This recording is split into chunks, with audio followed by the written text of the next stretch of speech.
Are we good? Are we good? Because I had this microphone hooked up, but I had to, get it off. But everybody, please do me a favor. Add a comment to the comment section or something like that. Let's smash that like button, man. Let's get going. Let's get going. What's going on, Eric? How you doing out there? Little house cleaning rules. For those that do have a super chat, I appreciate that. And you are priority. So no matter what happens, you send a super chat, I'm going to stop whatever I'm talking about, whatever any other subject there is, and we're going to read that comment and we're going to go from there, okay? What's going on, Los? How you doing, my guy? Salute. The Lunatic. What's going on, man? Last time you had a whole bunch of good questions. So, yeah, feel free, man, when the Q&A pops up. My guy, Mark Holmes, Mr. Joe Boo, is in the comment section. I appreciate you, WV Country Boy, for letting me know there was no audio. You guys, appreciate all of y'all.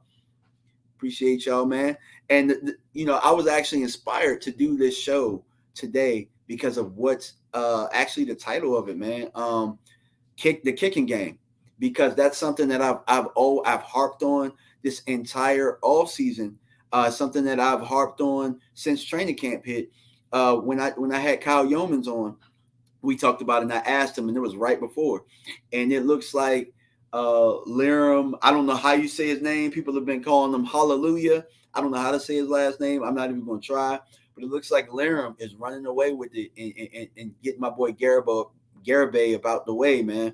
So for you guys in the comment section or whatnot, man, let me know for you guys. Do you guys feel like it's time for Garibay to be sent on his way?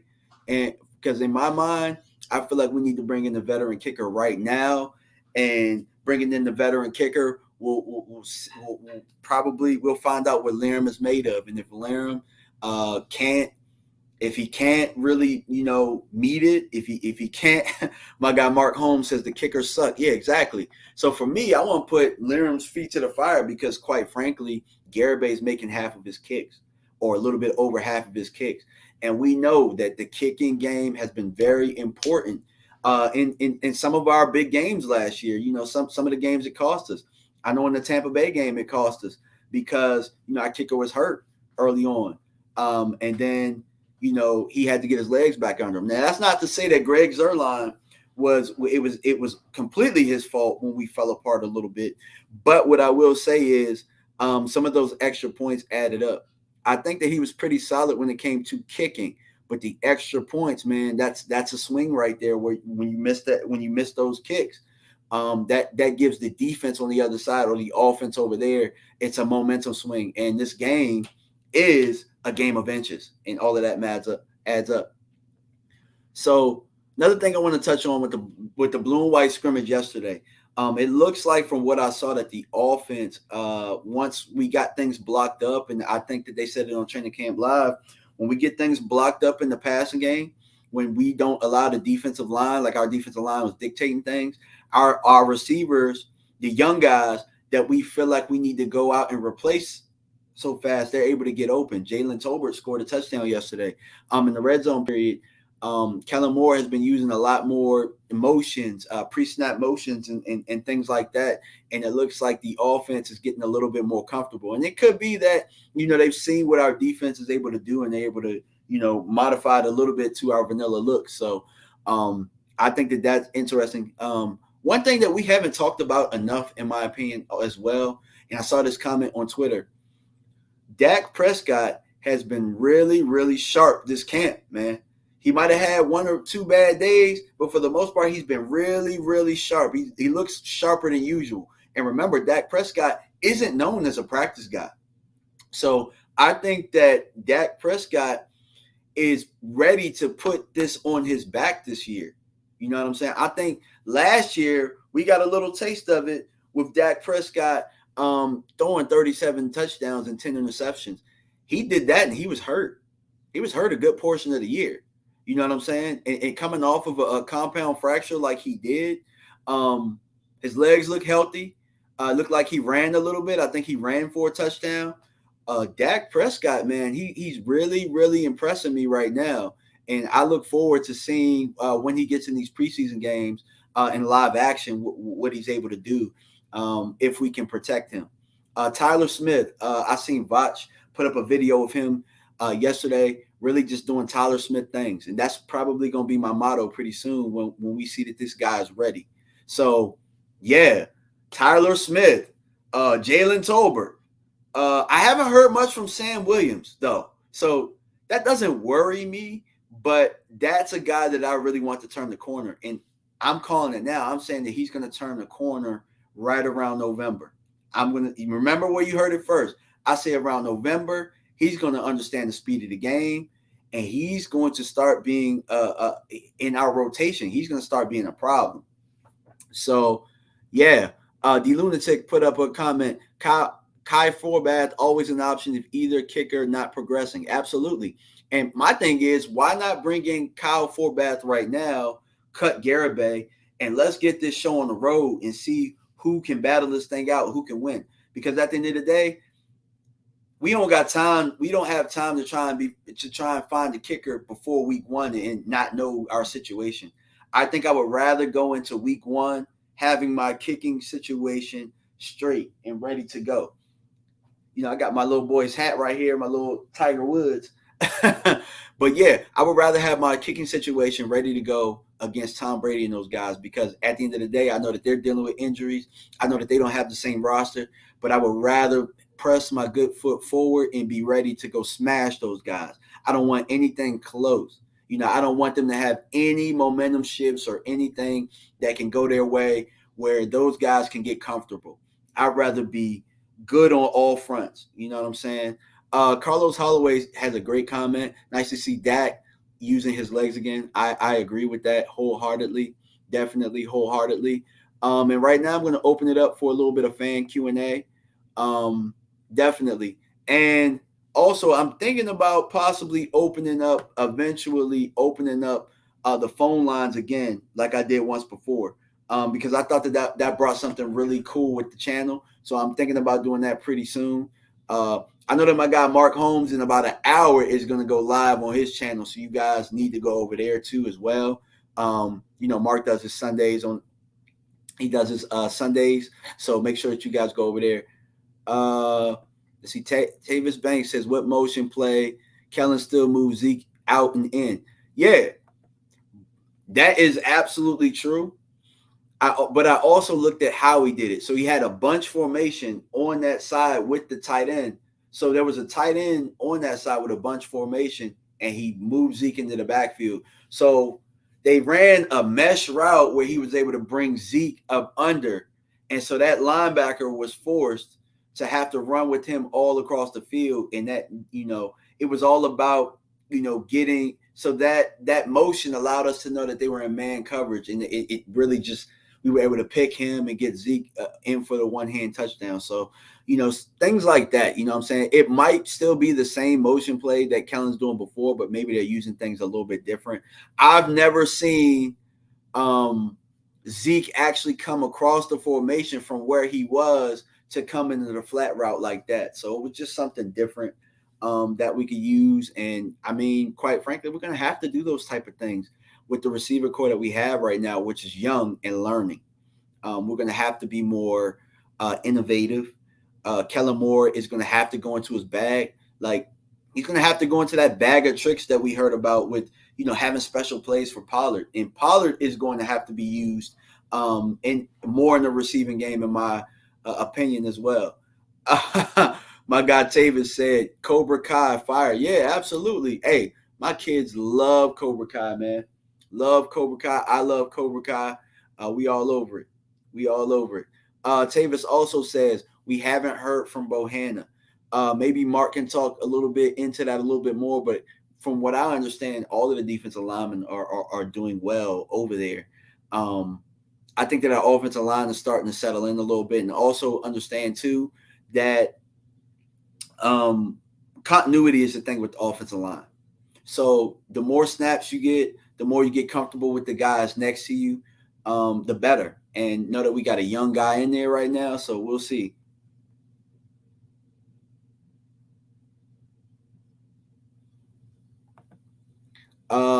Jason Renfro says, Dicker the kick was my kicker for us to pick up, but leave it to the clown shop, drop the ball in the draft, not picking him up.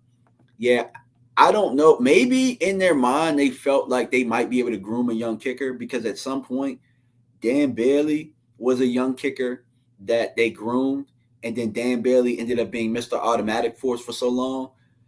And it wasn't until he got thrown into the fire that we knew that he was the real deal. I still remember it. I believe it was the Buffalo game. I think it was the Buffalo game where Romo threw 5 picks, but we ended up coming back, and I think that he had to make a 50-something yarder to win us that game. That was what gave us the name Mr. Automatic. So I think that they were probably looking towards that route, and they knew that eventually they could sign a veteran, and we would be okay as the backup plan. And a lot of us are kind of looking at that situation right now. So I say, why wait? Garibay has shown right now that he's just not ready. I mean, one of those kicks didn't even make it to the goalpost. It was wide right, and it didn't even make it long enough. It could have been one of the worst kicks that I've ever seen in my life. And obviously the pressure's getting to him, So you live and you learn, man. I mean, if they get rid of him now and bring in another leg, I don't think anybody would fault them. And if he ends up being a kicker somewhere else, then he ends up being a kicker somewhere else. But quite frankly, he's getting his ass kicked in this competition right now. You know what I'm saying? So, yeah, definitely. That was an excellent comment. Mary Alvarez. Hey, everyone, DMV, I hope everyone is having a great day. Yeah, I hope you guys are having a great day, too. Definitely having a great Sunday. I know that it's an off day, but when it comes to Cowboys, man, we're 365, man, for the most part. I mean, sometimes we got to take vacations and things like that, but I don't think that there's another fan base out there where there's content every day that you can find from somebody, whether it's Law Nation, whether it's Voch Lombardi, whether it's my guy Jay Tuck, whether it's my guy Cowboys Fan Talk, whether it's my guy Boss Cowboys, whether it's my guy Skywalker Steele, whether it's my guy Mark Holmes, because you already know me and Mark at it all year round. Whether it's my guy E2 Blue, whether it's my guy Foots, the King, who's also in the DMV area. You know what I'm saying? That's my guy Foots. I mean, you can find it all over the place. Okoye, we're all out here. My guy Joe Rod. I mean, damn, I didn't went down the list. You know what I'm saying? There's still a whole bunch of people that I've missed. My Cowboys family. My guys over at A to Z, Star Gang, everybody. You know what I'm saying? So between everybody that's doing Cowboys content, my guy Dave Sturchio, you know what I'm saying? You can find something 365 out here. There's no fan base like it. And it's actually funny because one of my buddies just started up for the Dolphins. And I was just like, man, you're going to kill it. Because there's so many content creators out there with us, man. And whether it's not even just making YouTube videos, it's also, people that are writing articles. Also, my guy Space Cowboy. I almost forgot my guy Space Cowboy. Space Cowboy is another one who is doing an excellent job. And I remember when Space first started. He started around the time that I did when I started getting serious with this. So, yeah, definitely. My guy Jack Meeker says we have 2 YouTube accounts, one for the family and one for the DT Cowboys content. Yeah, definitely. Jason Renfro with the $2 super chat. Appreciate you, my guy. He said, let's go. Let get this 6 and beyond this year. Go boys. Yes, absolutely, man. I desperately want number 6, bro. Desperately want number 6. You know what I'm saying? Like, I want number 6 probably as bad as my guy Kobe Bryant, rest in peace, because we all know that Kobe hung on a little bit too long trying to chase number 6, right? That's how I feel about it. And, this Cowboys toxic relationship, man, I just can't let it go. I just can't let it go. D Lunatic asked the question. DMV has Enright passed K. Joseph as cornerback number 4. That is a very good question. I personally believe that he's probably having a better camp from what I understand. Now, Joseph is the better talent. He's definitely the better talent. We all know that. But I think that Joseph is carving out a role for himself on the special team side for us. And I think that that's a good thing. And the reason I say it's a good thing is because at this point, this team they need to be able to build trust back into Kelvin Joseph. And I've mentioned that before. And Kelvin Joseph really diving into the special teams portion of things, and they feel like that he's going to be a special teams ace for us. I have no issue with that right now because we're so deep at it that we just need guys to fit in where they get in. And everybody wants to be a part of this defense. Everybody is buying in on that side. Everybody's buying into their role. Dan Quinn has done an excellent job there. So to answer your question, I think that he is winning that job, the cornerback 4. But I wouldn't mind putting Kelvin Joseph in there. That's a hell of a problem to have, isn't it? Where we're talking about who's winning the cornerback 4 position, right? Because Anthony Brown is definitely running away with the starting job right now. We're not even talking about that. We know Jordan Lewis is doing his thing, but we also know that we have our safeties that are very capable. I think that Curse had was it a pick 6 yesterday off of a tip? Curse is doing this thing. We don't have any question marks about that. We don't have any question marks about Malik Hooker right now. So, man, that DB room is just so deep, and I'm excited about it because, quite frankly, in my whole life, I don't think, and I don't say that as a prisoner of the moment. I say this as somebody who has watched a lot of Cowboys football. I don't believe we've ever had a DB room this deep. Let me know in the comment section, am I being a prisoner of the moment? But I personally do not remember a DB room this deep to where we're talking about who is winning the cornerback 4 position right now. That's crazy to me that is even a discussion right now. We're talking about cornerback 4. You know what I'm saying?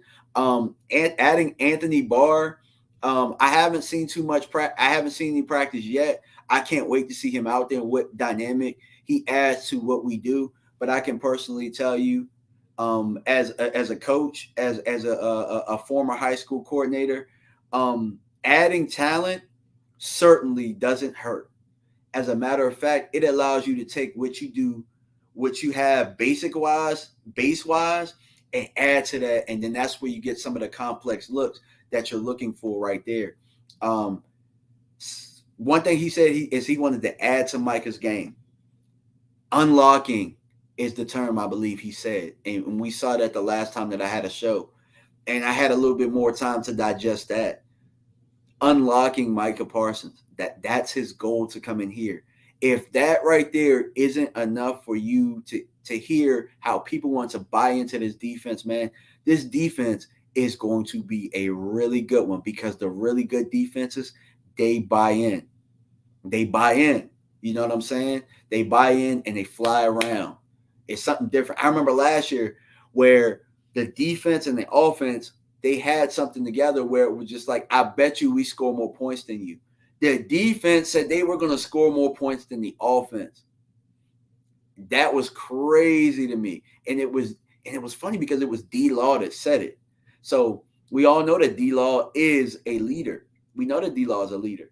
And that was something he said on the Sounds from the Sideline. So I thought that was pretty dope. And as long as they can kind of have those quiet competitions amongst each other where it's not, we're pitting against each other, but hey, I bet you we can do better than y'all on this side scoring points. Like, that's just crazy to me. You know what I'm saying? Let's see. Our former first-round pick, K. Smith, did not start till mid-season his rookie year. And that's fine. You know what I'm saying? Really, like I said, you really want to judge a pick based on after year 3. And that's something that has been a staple of what Bill Parcells has said. You know what I'm saying? That was something from the great Bill Parcells. And I've always kind of held on to that because you never know when somebody's going to blossom. Quite frankly, with coaching too. Like, let's look at Anthony Brown. Anthony Brown, with this coaching staff, has become much better than the Anthony Brown of old. Anthony Brown has developed into a really solid corner. Another corner that I say kind of developed over time. He's not a Cowboy. But remember, it's a tough position. Darius Slay for the Eagles, he's a solid corner. If you remember him at first in Detroit, he was getting cooked. You know what I'm saying? And then he gradually just got better. And I think that that's what Anthony Brown has done because he's always had the speed. He started out in the slot, But I think that he's found a scheme that he's more comfortable with. I think that he has coaches that he feels more comfortable with, that he wants to run through a brick wall with. And I think that he's buying in and he's become a much better player as a veteran. You know what I'm saying? Definitely. Jack Meeker says CJ Goodwin is an A special teamer, but not anything as a DB. Joseph could be both. And there goes CJ Goodwin's $2 million salary. Catboy smiles. Absolutely. Yeah, absolutely. And that's how I feel about it. I actually would rather that happen. Do I love CJ Goodwin as a player? Absolutely. But if I could have a special teams ace that is my second round pick and I get him on the field to do things, and he offers us something in case somebody goes down. I mean, those are the type of roster moves that you really want to see. And I would have to applaud Catboy if that were to play out that way. That would be one of the, like I said, I call it how I see it. If it's a good move, it's a good move. If it's a bad move, it's a bad move. And I think that if we could get that to where we don't have to cut one of our good DBs and we just have Kelvin Joseph there, and that's an insurance plan in itself. So definitely, it's an excellent comment. The Lunatic, would you prefer to trade a depth player for a wide receiver, or would you prefer a future pick? I would rather trade a depth player. The reason I say that is, and I look at it right now, like Tristan Hill is having a solid camp, right? So if Tristan Hill can continue to go out there and dominate in these preseason games, somebody out there could give you a pick for him. You know what I'm saying? Because we have depth on the defensive line, guys that we could trade. I don't think that right now. I mean, again, I want to see preseason games, but I don't believe right now that we need to trade a future like first round pick, second round pick in order to bring in the receiver. Let's see how things play out. If things just look bad, it might not be a bad idea. Also, too, remember you have in-season trades as well, like we did with Amari. So I don't think that we should do that yet. I thought that if we were going to do that, the time would have been before the draft or right after the draft. But, I'm not there yet. Right now, I'm just ready to see what these young guys can do. You saw in the blue and white scrimmage, they've gotten better. I'm not a big Semi fan. Now, I'm not a big Semi fan, and I wasn't one, and I wasn't a big Vasher fan. I don't think TJ Vasher is coming along like I really wanted him to. But Semi is getting better. And he needs the opportunity. He needs the reps for us to see what he can do. Because, like I said, confidence breeds excellence in the sport of football. And the more confident you get, the better you get. Remember, all it took was Miles Austin to have the opportunity for Roy Williams to go down and for him to be cast that spotlight in that Kansas City game and for him to go off the way that he did. And then Miles Austin ended up being one of the best receivers in the league that year. And that's something that might be what like a Semi could do for us. You know what I'm saying? Definitely. Oh, man. This is an excellent comment right here. Appreciate you. What's going on, Cowboy Execution? What's going on? I'll put your comment up. The Lunatic. Where you at? Oh, my bad. QB2 battle closer than we think, ? I personally, right now, don't think so. Although I believe Will Grier is better. I just don't believe that our front office has the balls to make that move. I personally knew when we brought Will Grier in that Will Grier could be better than Cooper Rush because he has a better football pedigree. And right now, from what I understand, he's outplaying them. But see, when the Cowboys like somebody, sometimes they just have their favorites. And I think Cooper Rush is just one of their favorites. You know what I'm saying? Will Grier isn't one of their guys. So he's going to have to go out there and just kill it. But I think Will Grier is probably the closest. I think Will Grier, I remember watching him. He reminded me so much of Romo.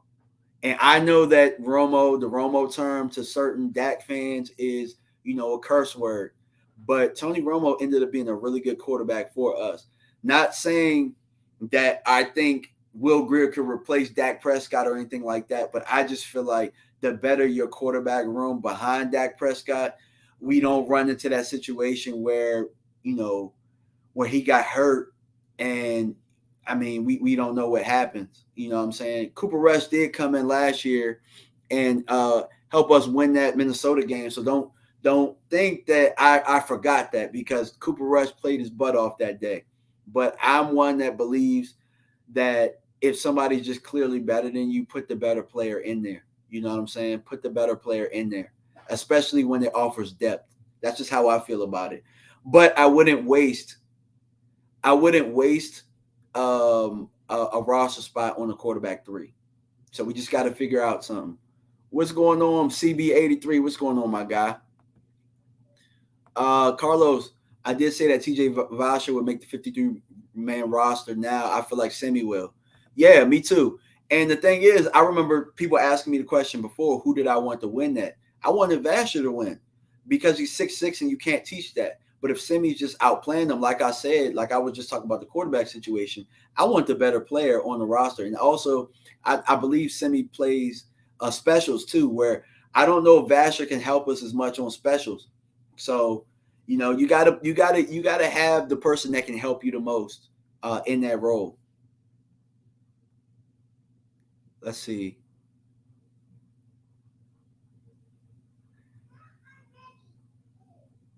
Jack Meeker says Houston makes this roster as an undrafted free agent. I believe. I think he will as well. Just because he's getting reps with the ones. Getting reps with the ones, that's a high honor. And that just means that they're really high on him. They're definitely high on him. So the reason I say that is in CB83, my guy from Finn's Take, he can attest to this for me because I was a walk-on player at HU. I was a walk-on. It was a deep running back room, but at times I got, like, when I got comfortable, I started getting reps with the ones in 2-minute drills, 4-minute drills, and stuff like that. Towards the end of the season, eventually I started kick return for a couple of games as a guy who was a walk-on, and that's essentially what an undrafted free agent is in the NFL. When a guy like that is getting reps and they can prove themselves, that really means that the coaching staff likes that player. That means that the coaching staff really likes that player, and they're going to keep him around. You're not going to waste those first team reps on somebody you don't feel like has a future. Jack Meeker said, I'm ready to laugh at Philly 500. Yeah. So I remember last year, Philly 500 got all this stuff to say about, and Mark talked about this. Philly 500 got all this stuff to say about Dak Prescott and Jalen Hurts, trusting Jalen Hurts more than Dak Prescott in the big game. Yeah, all right. Let's go back to week 3 when he threw that pick 6, and watch how Philly was crying. It was such a bad throw. He was crying, bro. Real tears when he threw that pick 6. So he can say all he wants, but I just hope Mark saves that clip. I hope he saves that clip, right? And keeps playing it back and forth all year, because I know for a fact we have the best quarterback in the NFC East, and we definitely have maybe a top 4 quarterback. I'll say it right now, a top 4 quarterback in the NFC as a whole. You know what I'm saying? My guy CB83 said Connor Williams looked pretty good today at camp. Man, look, it was funny because I watched your video, your live, and I saw him, and I guess they were practicing high snaps or whatnot. If they put him at guard, he's better than if they try and put him at center. So y'all be better off trying to do that. But yeah, we as Cowboy fans, we can tell you, he kind of blows when it comes to snapping that football. And we got preseason games last year to prove it. D Lunatic asked, oh, this is a great question. Bro, you've been asking great questions. Please keep coming back. DMV, what does Kellen Moore have to show you in run plays? He has to show me his ability to adjust to the fronts that we're going to see. Because, see, last year we started struggling. I know for a fact that Arizona did this to us, and I think that Denver did this to us, where they shaded certain defensive linemen, like inside where our guard and center are, maybe in the A gap, and then they would have somebody right over top. So teams were playing with their configuration of how they were lining up their defensive alignment and techniques. And now I have to go back in the film and go back and watch it. But we had a really hard time moving to the second level with how Arizona was lining up to us. You know what I'm saying? So I look forward to seeing how he's able to adjust to certain fronts, because 31 different defensive coordinators saw what teams did to us to stop us from running the football last year. So we're going to have to be able to adjust on the fly. We're going to have to be able to adjust when other teams are just, you know what I'm saying, like changing the look up on us. We didn't have problems running the ball against Washington or Philly or the Giants, but we're going to have to figure out how to run against good fronts. Like we struggled with Tampa Bay. We struggled with running the football against Kansas City. So we're going to have to be able to, adjust everywhere, because on the road we struggled as well. So appreciate it. Great content. Great. Well, yeah. It's great content because you guys are asking great questions. Jack Meeker says he stunk at center last year at camp. Yeah, he did. My guy Fanatic said, I like the Cowboys to win the East. Just handle the Eagles. We got you, bro. We got you. We definitely got you. Appreciate you, Jack Meeker. Yeah, man. Hit the likes button, guys. Definitely. Yeah. So, yeah, this is what I was saying. Yeah. So, yeah. So, my guy CB was on my team. He was like, definitely, I held my own. Yeah, I'm trying to tell y'all. You know what I'm saying? Like, I did well. Now, what I will say is, as a player, sometimes you just got to know, like, I wasn't good enough to take it further. But I'm pretty happy with how my career ended and how I'm able to give back to the youth and help them get further along than where I am. There's a guy that I coached when I was coaching at Wakefield High School. I watch out for him. His name is Lukai Hatcher. He was a walk-on receiver at Norfolk State right now. He's going to make big noise over there. He's a dog. Number 87. You guys heard it first. His name is Lukai Hatcher. Baller. You guys watch out for him at Norfolk State. I know that they're rival to my Howard Bison, but Norfolk State, they got them a good one over there. The Lunatic, would you rest 77 on some of those gimme games to help keep him healthy through 17 games in the playoffs? No, and I'll tell you why. Because last year we shuffled the line so much that eventually we lost continuity. Line is a position that you just got to have rhythm. Would I rest him in some of the blowouts because we had some blowouts and stuff like that? Possibly. But here's the thing. Number 4 is the most important player on our roster. And I'll say it again. Dak Prescott, keeping him upright. Dak is the most important player on our roster. So you got to keep him healthy.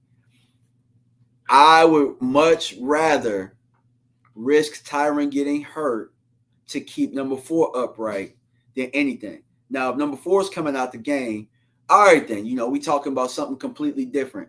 But I got to keep my guy Dak upright because we don't have a chance to win a championship with this current roster without him being healthy.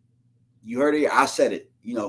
We don't have a chance at winning a championship if we don't keep number 4 upright.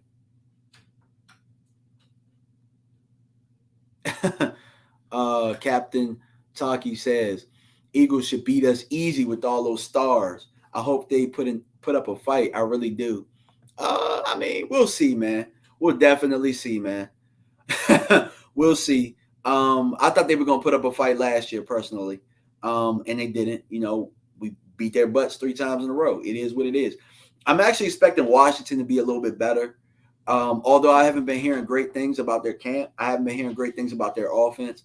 But Ron Rivera, in my opinion, I think he's a pretty good head coach. I know that his record might be even, but I think Ron Rivera is a good head coach, and I think that he has a solid quarterback. I don't think Carson Wentz is a bum. I know that we like to make fun of him, and rightfully so. There isn't anything there's 2 things that I love watching. Carson Wentz turn the football over and Amir Khan in boxing getting knocked out. Those are 2 things that I enjoy, and I think it's some of the funniest things out there. But Carson Wentz is probably one of the more solid options that they had at quarterback in a while.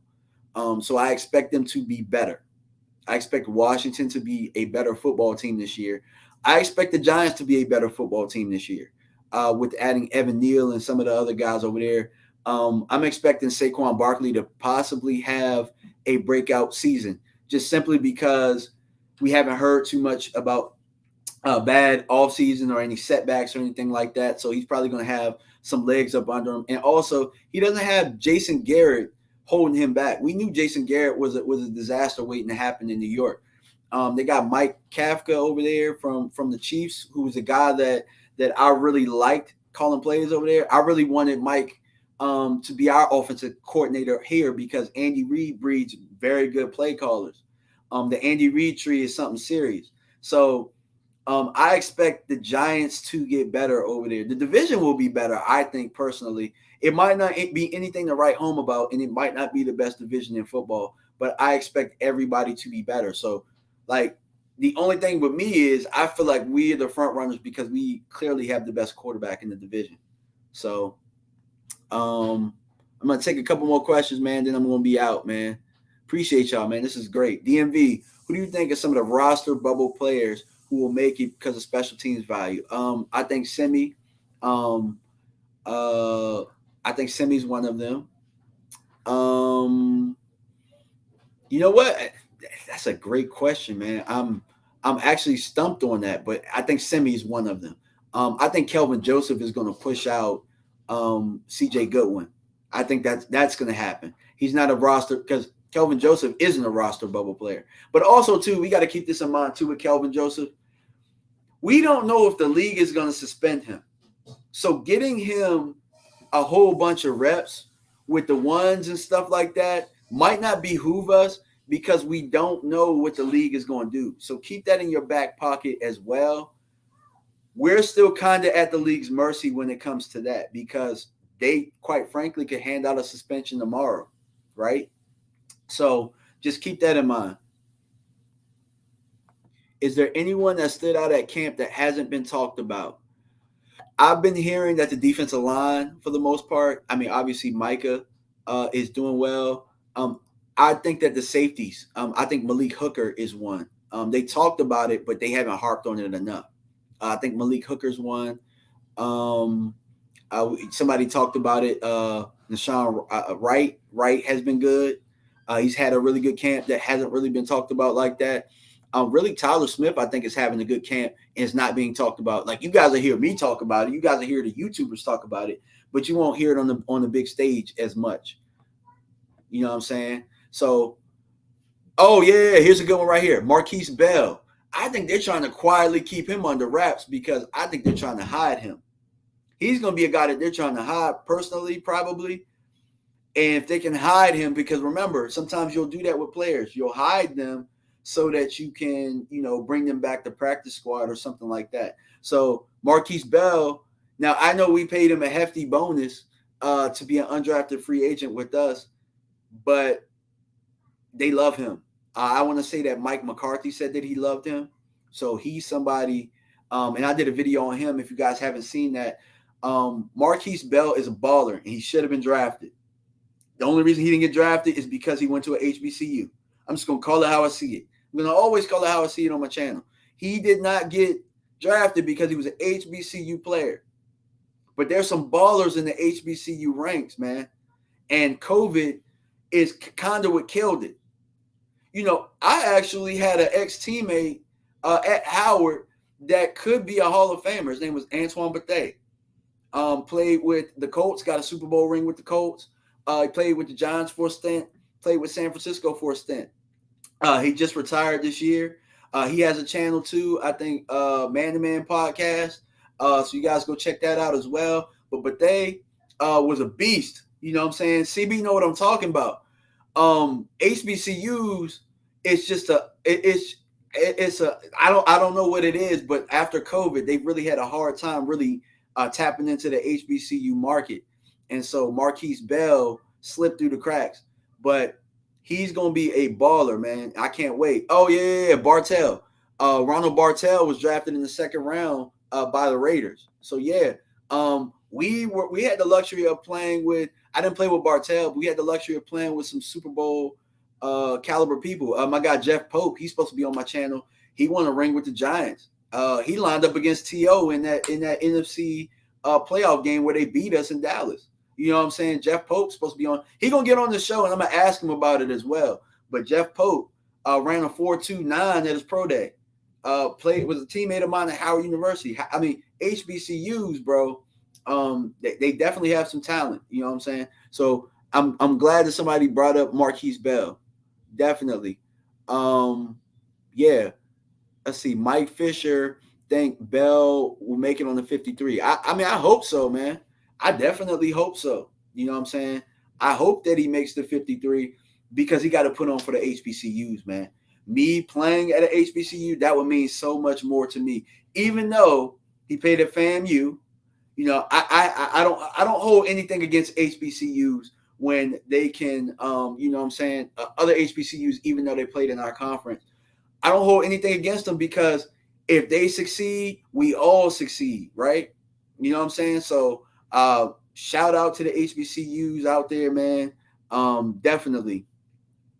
And I'll take one more question, man, before I head on out because I wanted to do a quick show because I got to make dinner tonight, man. You know, it's my night to make dinner and, you know, making some spaghetti tonight, you know what I'm saying? But not just any old spaghetti, man. I'm whipping up my famous sauce and everything. So, yeah, definitely. D Lunatic. Oh, wait. Yeah, I rep all the HBCUs. Absolutely, man. We have to. If we don't, nobody else will. Who's going to be second in ints on defense? Antonio Brown or Malik Hooker? That's a great question. I'm going to say J-Ron Curse is going to be second in picks. Simply because he's going to be in position to do so. He's a guy that plays the rover for us quite a bit. He's going to play the rover. He's going to be guarding some of those tight ends, some of those passes that sail over in the you know when they're trying to get in between the linebackers and stuff like that.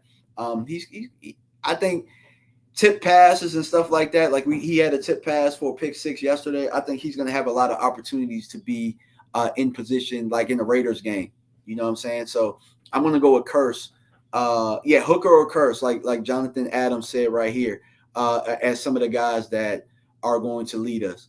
But man, look, it's been a blast. I'm glad that I could, you know, talk to you guys. There's about 40 people in here right now, man. Hit that like button. Man. Comment if you're new to the channel. Subscribe. I'm gonna bring the heat. Hey, I like this right here. This is one of my favorite quotes. Run, hit, talk shit. Heck yeah, definitely. But yeah, man, I appreciate all you guys, man. And I'm gonna head on out, man. I'm definitely gonna head on out right now because I gotta go ahead and cook. But remember, I got merch coming on the way. I'm gonna have some giveaways going soon. Yeah. Make sure you like, comment, subscribe. Also, my guy Mark Holmes is going live in about 30 minutes, so make sure you tune into that. But yeah, man.